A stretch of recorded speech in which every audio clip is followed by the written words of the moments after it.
নগাঁও সদৰ থানাৰ চৌহদত বিগত 21 দিনে পৰি থাকিল প্ৰায় 3 কোটি টকা মূল্যৰ নিষিদ্ধ ড্ৰাগছ। এখন SX4 বাহনৰ সিক্ৰেট কেবিনৰ পৰা উদ্ধাৰ 44টা ড্ৰাগছ ভৰ্তি টেমা। 6 ডিচেম্বৰ তাৰিখে নগাঁও সদৰ থানাৰ অন্তৰ্গত আনন্দনগৰত ড্ৰাগছ বিৰুদ্ধে অভিযান চলাইছিল নগাঁও আৰক্ষীয়ে। অভিযান কালত আনজাৰ হুছেইন নামৰ এটা ড্ৰাগছ সৰবৰাহকাৰীক আটক কৰিছিল আৰক্ষীয়ে, কিন্তু ড্ৰাগছ জব্দ কৰিবলৈ সক্ষম হোৱা নাছিল নগাঁও আৰক্ষী। আৰক্ষীৰ অভিযানৰ উমান পাই নিজৰ বাথৰুমত জমা ড্ৰাগছ জ্বলাই দিছিল আনজাৰ হুছেইনে। কিন্তু আনজাৰ হুছেইনৰ ঘৰৰ পৰা আৰক্ষীয়ে জব্দ কৰিছিল AS01 AX2621 নম্বৰৰ বাহনখন। নগাঁও আৰক্ষীয়ে শুক্ৰবাৰে আনজাৰ হুছেইনক আৰক্ষীৰ জিম্মাত লৈ যান-বাহন পৰিদৰ্শকৰ উপস্থিতিত সদৰ থানাৰ চৌহদত থকা আনজাৰৰ গাড়ীখনত অভিযান চলায়।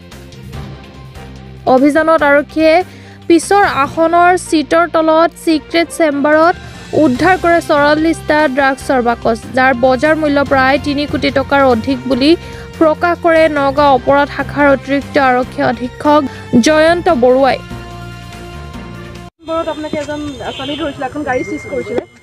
হয়, যোৱা 6 ডিচেম্বৰত আমি এটা সিক্ৰেট ইনফৰমেশ্যনৰ বেচিছত আনন্দনগৰত এটা ঘৰত আমি সাৰ্চ কৰিছিলোঁ। সাৰ্চ কৰোঁতে তাতে আনজাৰ হুছেইন বুলি যি তাত একিউজড আমি তাৰ পৰা পাইছিলোঁ, তেওঁলোকৰ তাত আমি কিছু হেৰইন তাৰ পৰা ৰিকভাৰী কৰিছিলোঁ, আৰু যিখিনি তেওঁৰ তাতে হেৰইন আছিলে সেইখিনি তেওঁ ডেষ্ট্ৰয় কৰি দিছিলে। তাৰপিছত তেখেতক জুডিচিয়েল কাষ্টডিত পঠিওৱা হয়। পঠিওৱাৰ পিছত তেওঁৰ যি দুখন গাড়ী আছিলে সেই গাড়ী দুখন আমি চিজ কৰিছিলোঁ। চিজ কৰাৰ পাছত যেতিয়া আমাৰ এক্সপাৰ্ট মানে MVI যেতিয়া বস্তুটো এক্সামাইন কৰিলে, তেতিয়া দেখা পালে যে তাতে এটা সিক্ৰেট চেম্বাৰ আছে।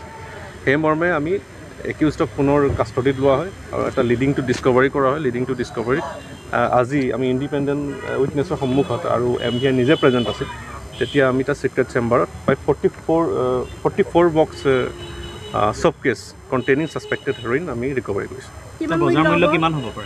এতিয়া আমাৰ ৱেইটটো চলি আছে। এইটো ৱেইট প্ৰায় এপ্ৰক্সিমেটলি হাফ মানে 500 গ্ৰামছটো হ'ব। এইটো হ'লে প্ৰায় 3.5 crore। যিটো আমাৰ প্ৰিলিমিনাৰী ইনভেষ্টিগেশ্যন সেইটো ডিমাপুৰ ছাইডৰ পৰা আহিছিল, আৰু যিটো ফৰৱাৰ্ড লিংকেজ সেইটো আমি চাই আছোঁ।